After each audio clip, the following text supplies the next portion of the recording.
এবং কাজ করেছেন এবং 2 তারিখ আপনারা যে এমপি বানিয়েছিলেন আমাদের জমি সংগঠন থেকে মন্ত্রী সাহেব বানিয়েছে, এটা আমাদের সুরাত্ম।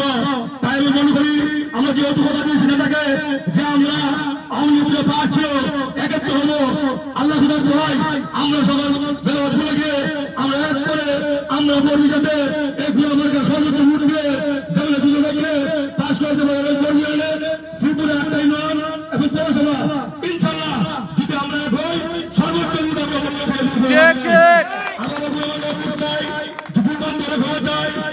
আমরা জানেন আজকে 2 বছর যাবত বিশৃঙ্খলা আছে। আমি নিশ্চিত ইনশাল্লাহ আল্লাহ ইনশাল্লাহ উন্নয়ন হবে। আমরা আমার কাজ করবো।